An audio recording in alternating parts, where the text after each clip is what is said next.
Doctors, if you want to build significant cash flow and financial freedom outside of medicine while paying less in taxes, then you don't want to miss the in-person Physician Freedom Summit this October, where 5-minute conversations could lead you to your next mentor, partner, or increase your net worth by millions. I'm Parambala Dandapani. I'm a radiologist, a mom, a real estate investor, and founder of GW Capital and Generational Wealth MD, a growing community of over 20,000 physicians whom I have helped acquire over $300 million worth of real estate. But just like you, for over a decade, I was trudging along the traditional W-2 path, overworked, struggling to balance work and life. Looking back, many of these speakers shaped my journey, and at the Physician Freedom Summit, you will be in the room having face-to-face conversations with these short-term rental gurus who've replaced their clinical earnings through their real estate while slashing their tax bill by hundreds of thousands of dollars, creative financing and alternative investment experts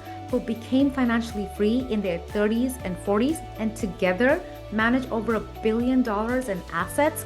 And you will get insider access to the wealth building strategies that they're pivoting to in this market cycle, while others sit on the sidelines missing out on this once in a lifetime opportunity to build generational wealth. I'm super excited about seeing all of you in person in beautiful California. I know this is going to change your life. I will see you there. Don't forget to sign up at generationalwealthmd.com/summit. Okay, if you're a physician and you're still paying 6 figures in taxes and you're wondering how some physicians are completely slashing their tax bill, then this episode is for you. July 4th was huge for real estate investors. 100% bonus depreciation is officially back, a powerful tax strategy that significantly reduces taxable income and boosts returns for real estate investors and business owners. I'm excited for all of you because you're joining me and Kim Lochridge today, who's Executive Vice President for Engineer Tax Services, an industry-leading provider of specialty tax services. And we're going to be deep diving into how smart investors are using 100% bonus depreciation to write off big chunks of their property fast and legally lower their tax bills, sometimes to $0, and how this bill simplifies your reinvestment strategies if you own any real estate. Let's get started. Welcome to Generational Wealth MD's podcast on financial freedom through investing in real estate. My name is Parambala Dandapani. I'm a mom, radiologist, real estate investor, and mentor to others looking to start or scale their real estate portfolios. The goal of this podcast is to provide you with inspiration, strategies, and insight so that you can stop trading your time for money and live life on your terms. If you love the episode, don't forget to subscribe and leave a review. Thank you so much for being with us, Kim. Yes, thank you for having me. I appreciate it. Guys, just a brief intro to Kim. Some of you know her. She's, been educating in our community for a while now. Kim, she's Executive Vice President for Engineer Tax Services. She's a big league tax expert for Fortune 500, ultra high net worth individuals, multiple family offices and CPAs nationwide. She's also a real estate investor, which is why we love her perspective. Sometimes we'll send some members of our community to her and she will tell them why they, she'll simplify their strategy, right? So she's always educating. She's an educator at heart. She's also a multinational speaker. She's also on the tax committee for the Washington, D.C. based Real Estate Roundtable group, where she collaborates with top lawmakers. So you've been really close to the One Big Beautiful Bill. Kim, super excited to have you here. For those of you, who are trying to reach out to Kim, generationalwealthmd.com/1031 is a quick way to connect with her. Kim will also be joining us at the Langham in sunny California, October 6th to 8th for the Physician Freedom Summit. I'm super excited. Her daughter's getting married that week. And so she's going to be with us and then she's going to hop on a plane to go spend time with her family. But we'll be, talking about tax and wealth building strategies. We have physician speakers who manage over $1 billion in assets. And this is one of the best opportunities, of our time to build generational wealth.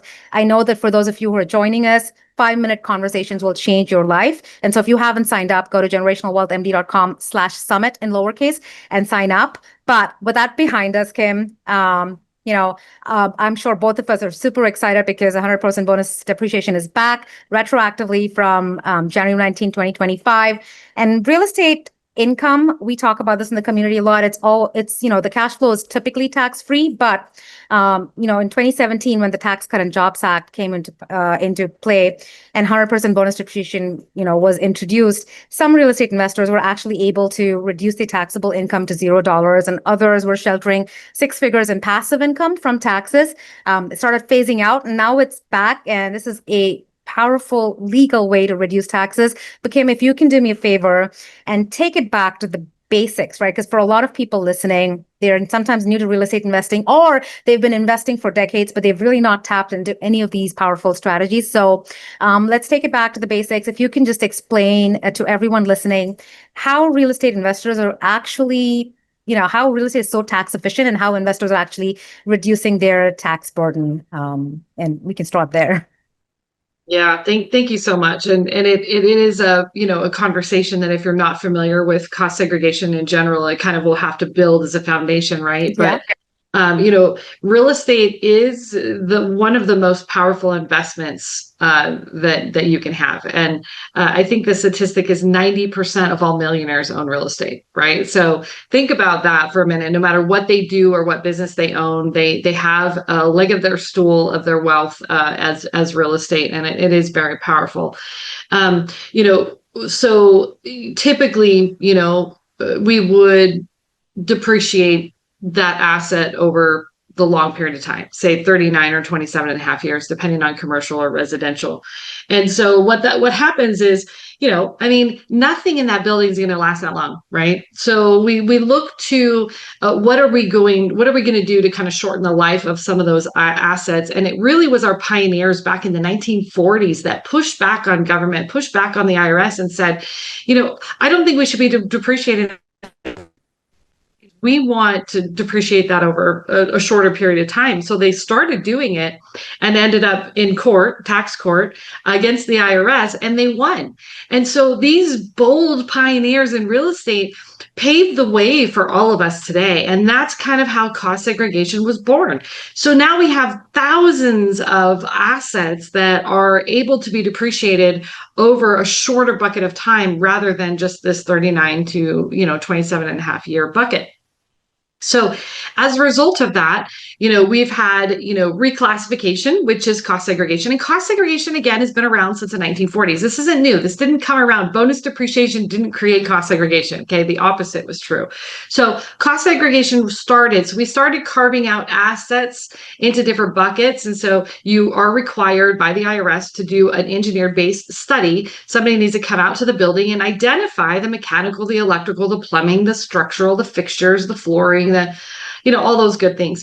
And so once you can identify the assets and carve out the value of those assets, then we can put those assets into a faster bucket. So it takes an engineer, right? You can't just have somebody, you can't do this yourself. You can't, self-certify, you can't just upload pictures to somebody. You really, really need to have an engineer on site or some sort of building professional to identify all of the assets in the property. So our company does these cost segregation studies. We break out all of the assets, the value, and the appropriate class life or bucket that it belongs in. So as a result of doing a cost segregation study, carving out these different buckets, and traditionally in, medical office space or multifamily or single family homes, it's going to be a 5-year bucket and a 15-year bucket, and then the rest stays in the structure. So it's not all of it that gets reclassified. So you take out part of those assets and you put them in those buckets, and appropriately, anything that we reclassify into a bucket that's 20 years or less, that will then be eligible now for bonus depreciation. Okay. Bonus depreciation, against popular belief, actually started in 2006. Okay. It didn't start with the Tax Cuts and Jobs Act in 2017. We've had bonus depreciation as a bipartisan bill for a very long time. Okay. So this has been since 2006, almost 20 years.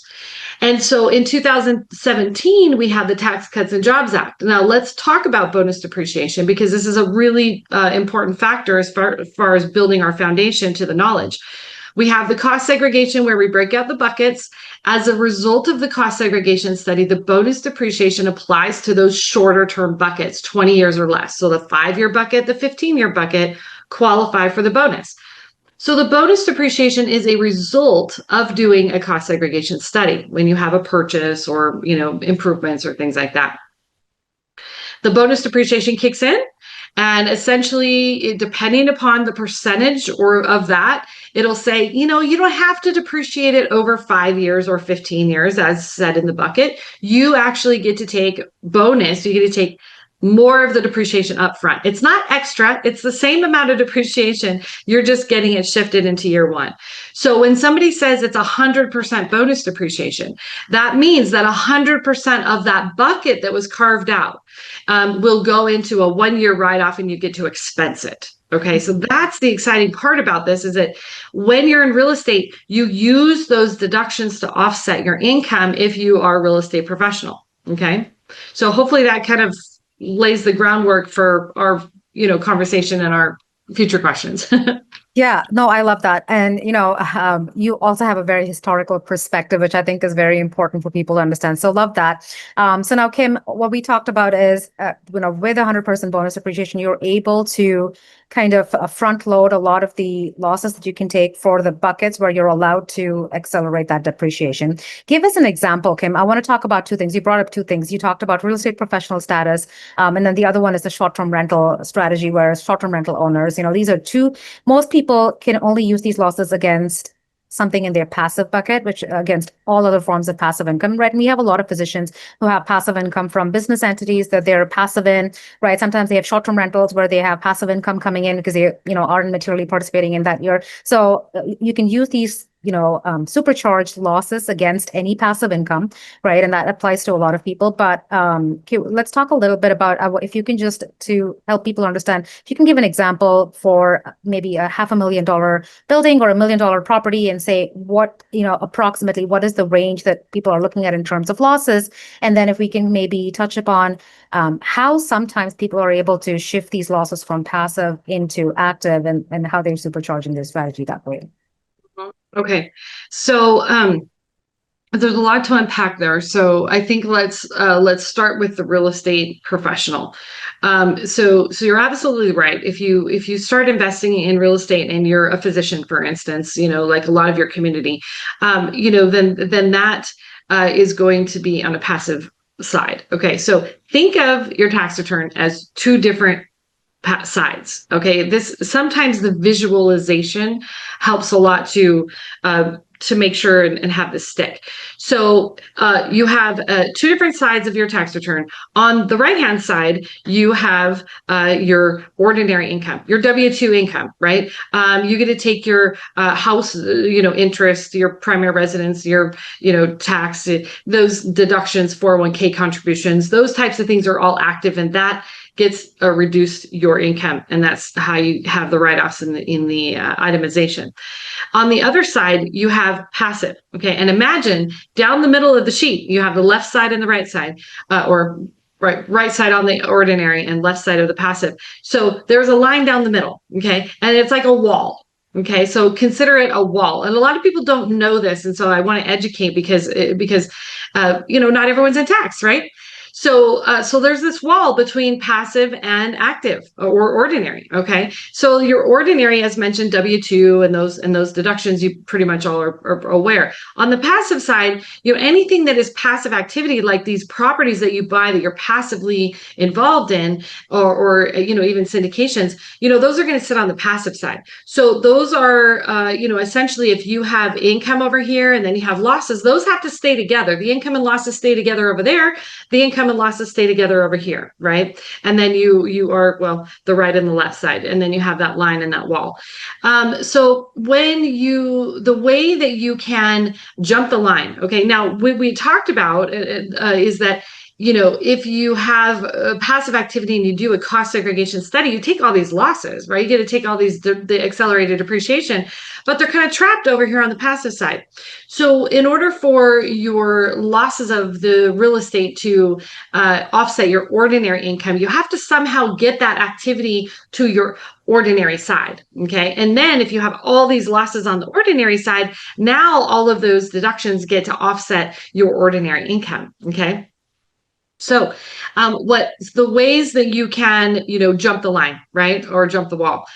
You can become a real estate professional. Okay. Or if you, are married, then your spouse could potentially be a real estate professional. Can make the spouse a real estate professional. So maybe you have a stay-at-home spouse, due to your high income, or you have kids or whatever. That spouse can become a real estate professional by meeting the requirements. This is about 750 hours a year of active management, right? So we don't need to get into the details because I think you guys have, classes on that in education, but essentially they can become a real estate professional. And as long as you are a married filing jointly, right, now that person has their income, they're not a physician, they're a real estate professional, right? That's their job. They're managing real estate. So if they're a real estate professional and they qualify for that, now that jumps and that becomes their ordinary income. If you are married filing jointly, now all of that goes into one bucket under that ordinary side. Okay, so all the losses that are generated from the cost segregation study end up offsetting a W-2 wage, right? Or that ordinary income. So that's one way of jumping the wall. The other way of jumping the wall, let's just say you're both physicians or you both have a full-time job and nobody wants to, do real estate professional status. The option there then is to, have maybe a short-term rental. Okay, so there's you purchase a home, turn it into a short-term rental. Those requirements are much, much less than a real estate professional. You only have to meet 100 hours of material participation in that property. That business, essentially, because it's a short-term rental, at that point in time, you have to be actively managing it. You probably have to do it yourself. If you have a property manager, that's going to be probably a poor fact pattern, right? You're going to probably open yourself up to an audit. But if you meet the material participation rule for the short-term rental, then that will automatically jump the line. And now that property and the losses from the cost seg will offset the W-2 as well. Okay. So you don't have to be married. If you're just a single person and you have high income and you want to start running an Airbnb, you could do that. And then you can offset your income utilizing that and spending at least 100 hours a year. Okay. So those are two ways to do it. The third way of converting passive is to have a passive activity. Say you invest in a long-term rental and you have this long-term rental and it's throwing off, rental income and whatnot, but you want to sell it. Let's just say you're really tired of it, whatever. You sell that property. You can do a cost seg study on it. You bring forward the losses. And then at that point in time, those losses, whatever, and maybe you just lost money on the property, right? You're banking those passive losses because you can't use those losses against your ordinary. So they just keep banking. They keep increasing and you keep having more and more losses over the course of time of ownership. When you sell that property, okay, just sell it. If you sell that property, all of those losses, assuming you have losses, those losses actually convert to active and it naturally just jumps the wall. And now you have your passive losses over on the ordinary side. Now, this is tricky because you want to make sure that you have the losses. Don't expect that you're going to do the cost seg, you're going to have losses because there is some recapture. You have to calculate it. So it's very complicated. Make sure that you talk to your CPA or your tax professional before you do something like this, right? Let's run through the pro formas and make sure that don't just take Kim's podcast, and say, oh, this is what I'm going to do. And it's just going to magically offset W-2, but it will convert to ordinary. Okay. So those are three ways that you can kind of jump the line and use the deductions in a very strategic way, legal. Yeah. That's awesome. And so you made a lot of very important points there. And this is why when we talk about doctors in the community who in 1 year have been able to shelter $800,000 of clinic income from taxes by using short-term rentals. This is the same strategy that Kim was talking about. When you meet certain criteria and you own a short-term rental, when you hit material participation, you're able to jump the line like she was talking about. And the other criteria was real estate professional status. When that is your primary income producing activity and you hit the criteria she was talking about, you're able to do the same thing. When you buy real estate and you cost segregate and bonus depreciate, then you're able to, get shelter multiple six figures of your clinical income from taxes. But even if you can't, then you still have those losses in the passive bucket. And you're able to shelter all of your passive income, which could be from short-term rental, long-term rental, your syndications, any other passive businesses that you have income from. You still get to use those. If you're interested in learning how to invest in long-term and short-term rentals the right way, so you can accelerate to financial independence with the support of mentorship, community, and vetted investor agents in strong markets across the country, then get on the waitlist for the next cohort of Creating Generational Freedom at www.generationalwealthmd.com. You don't have to learn from decades of costly mistakes by yourself. The program is only open for enrollment in the spring and fall each year. In the last 6 months alone, our members have acquired over $60 million of real estate, and more importantly, they're living life and practicing medicine on their terms. You don't have to do it alone. Kim, give us an example, numbers, because I think it sticks with people, so if this is the value of your property, rule of thumb, this is the average loss you could get from something. So they have an idea of, what to expect and, when they, or if they own real estate or they intend to acquire it. Yeah. Great question. So let's do this. Let's talk about a short-term rental. Let's just say that there's a depreciable basis of $1 million. Now, I will put an asterisk. Land is not depreciable. So when you buy a property, you have to extract the dirt value, and then what's left is your depreciable value. Okay. So this property would have been maybe 1.2 or 1.25, and you would have extracted land. So it gives us about $1 million in basis. So I just want to, make sure that we clear that up so that there's no question.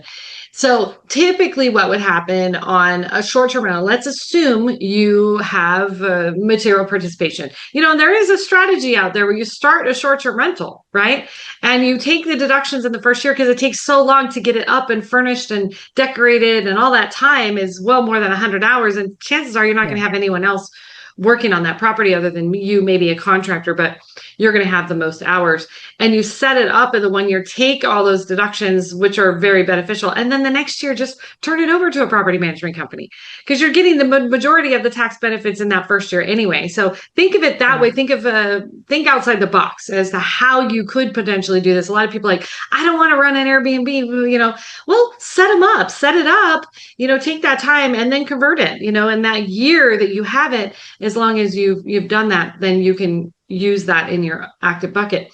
But if you don't do a cost segregation study, likely your CPA is going to put this on a straight line depreciation. Okay, so a short-term rental must be depreciated. And this is a clarification as well. A lot of people think that a short-term rental, because it's residential, it gets depreciated over 27 and a half.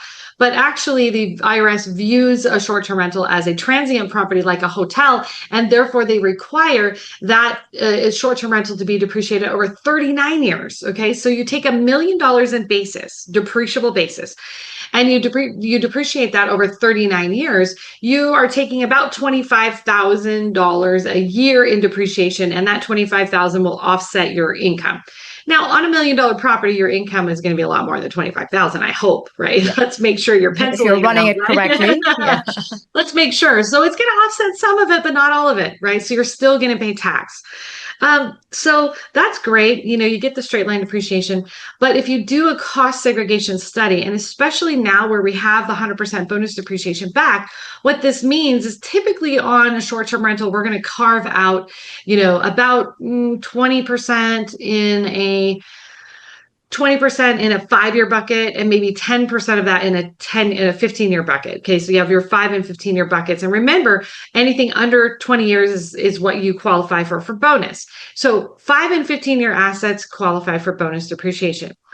So what happens is if you carve out 20% and 10%, that gives you a 30% shift. You're shifting 30% of that into those 5 and 15-year buckets, leaving 70% in your structure. Okay, 70% meaning your HVAC system, your roof, your walls, your windows, your doors, your foundation, your utilities under the ground.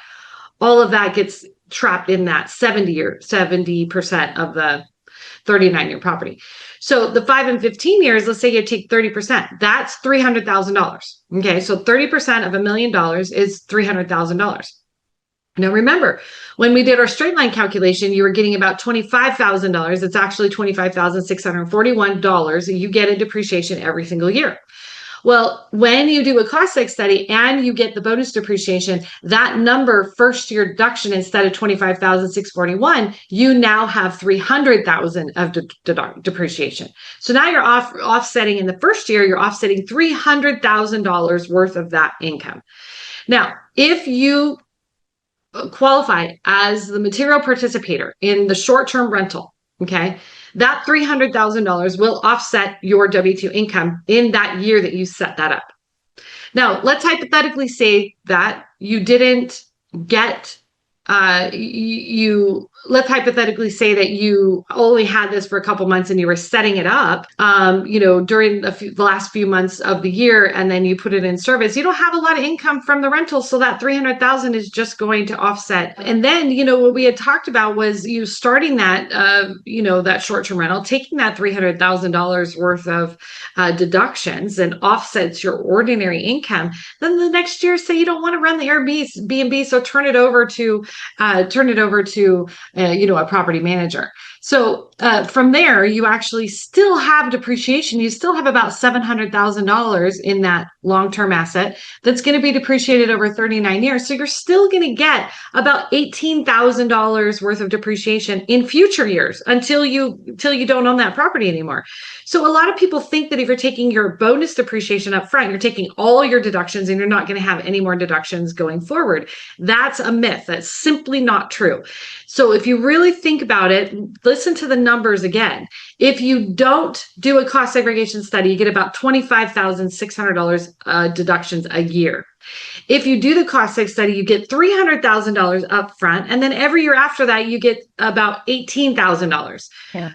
So you're really only losing, what is that, $7,000 a year in depreciation of what you normally would have done, but you got to take that $300,000, and if you do it right, you get to offset your income with that, and then just turn it over to, so you're getting almost the same depreciation into perpetuity, right? So I mean, the strategy, folks, is just brilliant, right? If you can make this work, it is so, so powerful. And a lot of people just don't want to put in the effort. So, it's a matter of, hey, you're a stay-at-home mom. You don't want to have the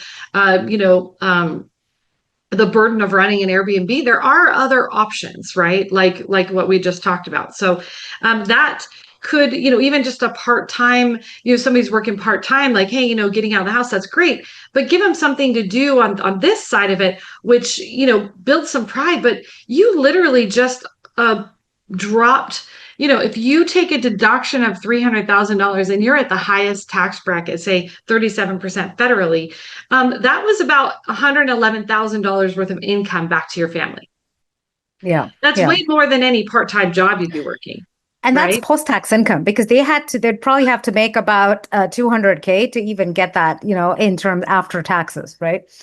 That's over $100,000 in cash value, because you got the $300,000 deduction. Yeah. Now, if you're, I mean, the list goes on, right? I mean, we could talk about this all day. We get super excited about it because we've seen the power of it. And some people think, oh, this is too good to be true. And it is, if you're not following the rules. You have to make sure that you're meeting that material participation. Yeah. Don't just assume because you have a short-term rental, it's going to be active. Okay. So we just caution everybody, make sure you're doing it right. And so powerful.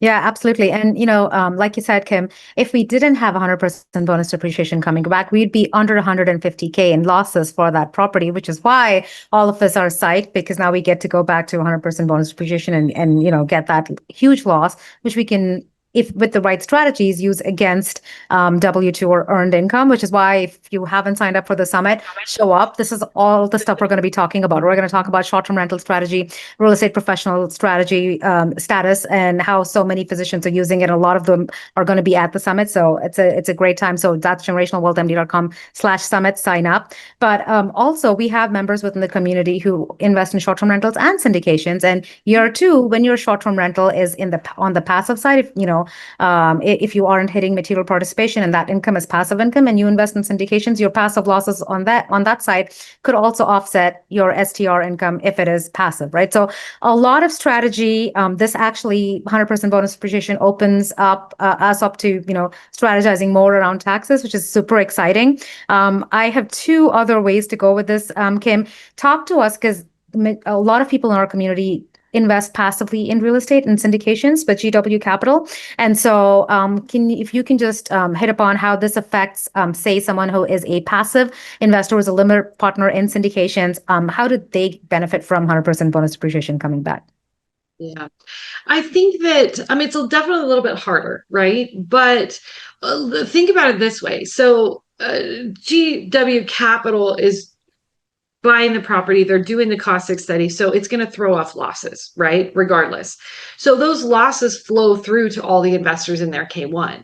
So you buy this property, you do a caustic study, you take all these losses, which are in excess of the income. I mean, it happens 99% of the time. Very rarely is it not, right? So essentially you're taking more losses than what the income is. And so it throws off negative K1s and it flows through down to the other passive investors, right?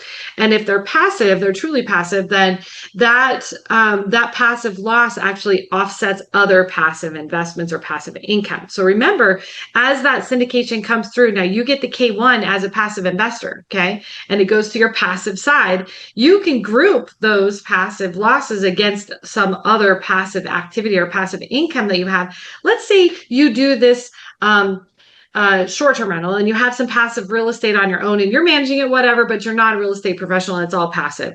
But then you go in and you invest with GW Capital and they throw off a lot of losses to you. Now, if you have income, on the passive side, those are going to offset that passive. So it offsets it. But even if you don't have other passive activity, think about it this way. If GW Capital did not do a cost segregation study, they're going to deliver distributions, and those distributions are going to be income, and you have to pay tax on that income. Now, granted, it's passive income, but it's still income.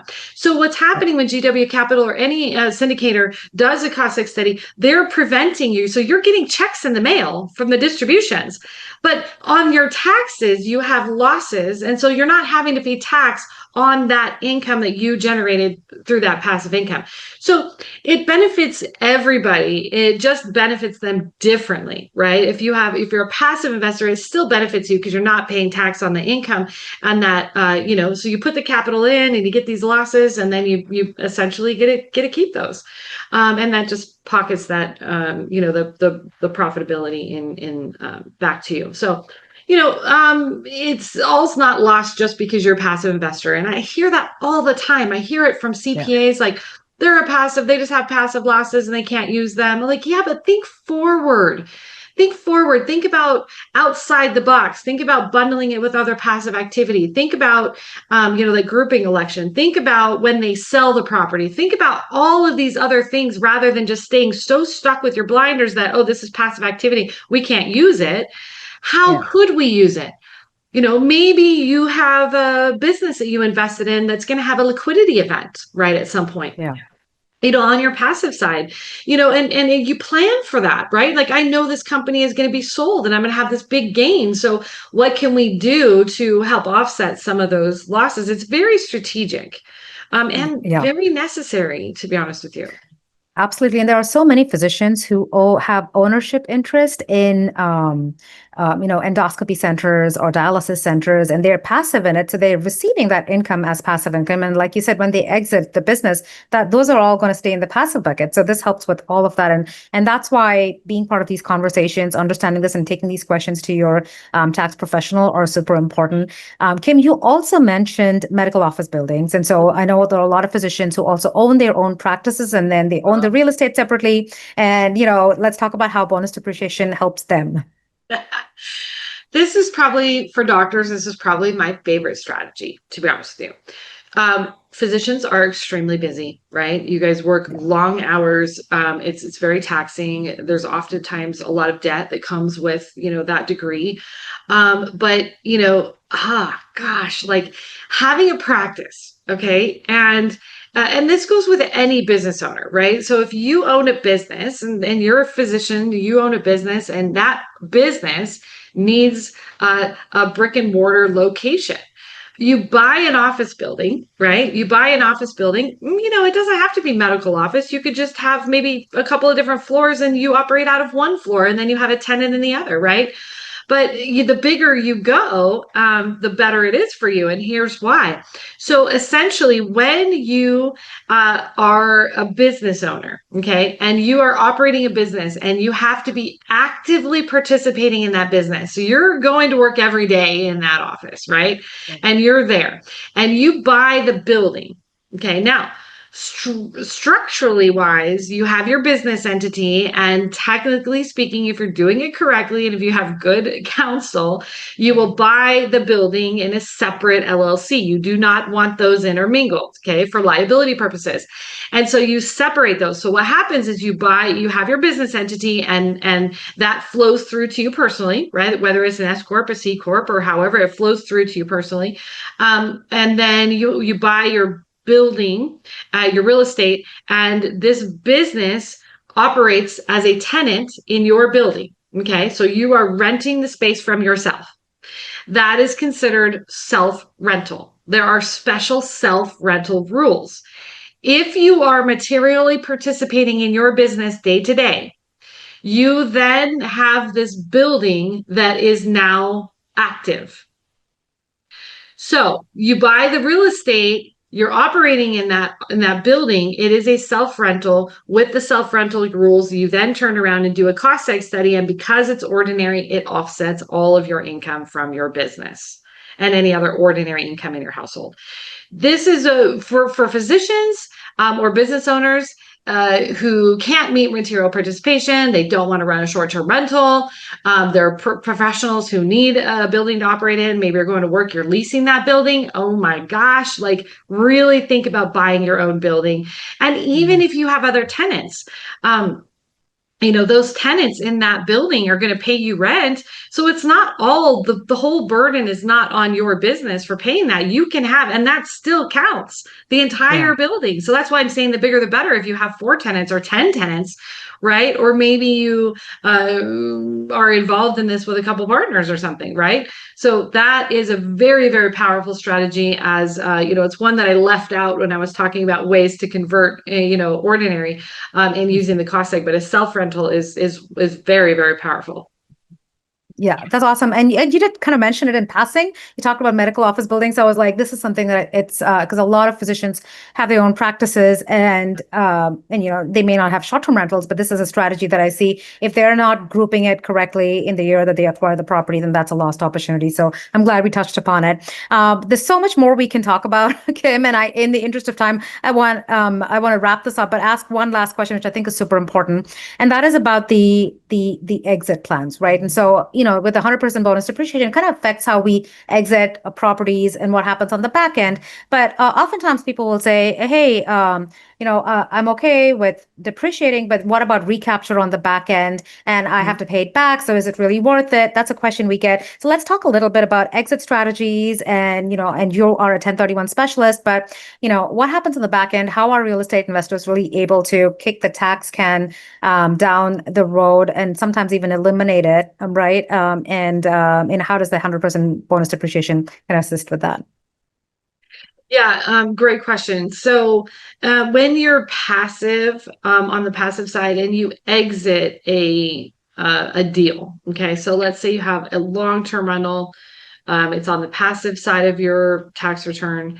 You do not have material participation. It is not a short-term rental where you have material participation. It's not self-rental, right? So none of those apply. So it's passive. What's really interesting about that is there are so many different ways to skin a cat. Okay, so this is, the first thing that happens that a lot of people don't know is that when you sell a passive property, passive, activity like that, the losses and the gain immediately convert to ordinary. So if you have gains on that, you're now going to have to pay full tax on the ordinary side, right? It's ordinary tax rates. So that also goes with losses. Okay. So, if you generate a lot of losses in that property, you can take those losses and, let's say you lost money on that property and then you sell that property. all of those losses also convert to ordinary. So that will unlock any of those losses that you have against your ordinary income. And so that is a strategy a lot of people use. The other thing is, some people will be like, oh, now I have to pay a big capital gain. And if you have a lot of gains, we don't really have enough time to really get into the details. And this is where we're going to present on the summit, because we really want to talk about partial asset disposition and all that stuff. So that's a little plug for, signing up for, because there's a lot more to this. You're not getting, you're just getting the very, very surface of this stuff. And we'll talk about the partial asset disposition, but there is a recapture component to this. When you take an accelerated depreciation like bonus depreciation, it's kind of like taking an advance on a paycheck. So think of it that way. Like, I start a job, I tell my boss, pay me 5 years up front, and then I'll work for you for 5 years, right? Let's say you quit your job in year 2. Well, you've got to pay back 3 years of that income, but you're not paying back 5 years, right? Because you worked off 2. So it's prorated. So think about that. Also, there's all kinds of things along the way, that maybe you've contributed to, so there's ways to get around recapture. If you have a property and you're going to throw off a bunch of gain on that property, and please, I implore you, before you sell any asset, please talk to your CPA. Have them run pro formas. Okay. Do not just do something and then bring it to your CPA at tax time and say, oh yeah, I sold this business, and be caught with a big surprise. Okay. So key is before you sell an asset, before you do anything like that, even when you're just thinking about it, please talk to your CPA. Have them run some pro formas or some hypotheticals on what that would look like and how that would impact your tax situation. But if you let's say own this property and you have gain, you can do a 1031 exchange, and all of those gains you don't have to pay tax on. It just rolls over to the new property. So you get to keep all those deductions that you got to take. And then even better, the gain will reduce the basis of the property that you buy, but there's usually an excess basis, which you can do another cost seg study, and you can apply that. And so you can get more deductions, okay, more depreciation. So it is a strategy. This is a strategy, folks. This isn't just like, hey, I'm going to do a cost seg and never do anything else. Well, that's kind of ridiculous. It's like you have to think about the entire strategy of how this is going to roll through your tax return and how to prevent certain things. The partial asset disposition is very powerful, and that's something that we'll really get into at the summit. So, there's just, there are so many different ways to do it. We can talk about lazy 1031 exchanges. I don't know, we have time to do that. These are just some of the things that we are going to be digging in deeper to at the summit. I'll plan on being at the summit the majority of the time. I'm leaving a little bit early on the last day just because my daughter's getting married that week. But we can talk over lunch, or breakfast over at the breaks. And of course, we're going to do the training there. So, I'm excited about being there with everybody and collaborating with you. Thank you so much, Kim. I mean, I meant this to be a 20-minute podcast, and we're going on and on. And, we could go on and you're absolutely right? And like they say, taxes are part of your wealth strategy, right? You can't keep it separate. And there's so much more to deep dive into. And Kim is like I said, she's an educator at heart. There's so many things we could not touch upon, especially the lazy 1031 exchange. But this is what the summit is for, right? It's to have a space where you can have these conversations, learn. And like I said, I think 5-minute conversations can change your life. And so super excited. If you haven't signed up, sign up. Kim, I'm excited to see you in person. And if for anyone trying to get in touch with Kim, if you can fill out the form at generationalwealthmd.com/1031, we will connect you to her and her team. We've sent so many members from our community. I know, Kim, I sent a friend over to you, and he came back and he was like, oh, well, Kim just told me that because of this exclusion, it was his personal residence. I don't even need to consider a 1031. And this is not something his CPA told him. And, and so for anyone looking for someone who is, is always looking out for your best interest and is going to give you sound advice, Kim and her team are excellent, guys.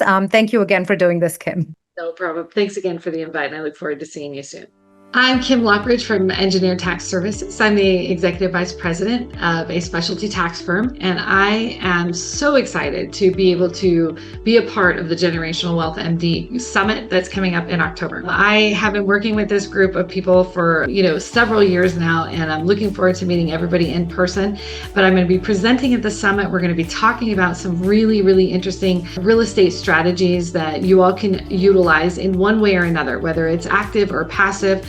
There's so many different ways that we can activate and offset income using real estate.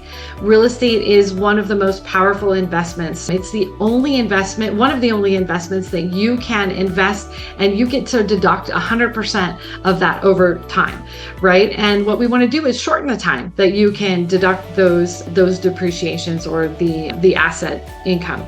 So this is going to be very, very exciting. I can't tell you one of my favorite events of the year, and I'm looking forward to seeing you all, and hopefully you'll be able to be there to learn all the tips and tricks that the wealthy use to offset their income, whether that's W-2 income or passive income or investment income or anything else. We want to help, and this is going to be such a fun time, and we look forward to seeing you all there.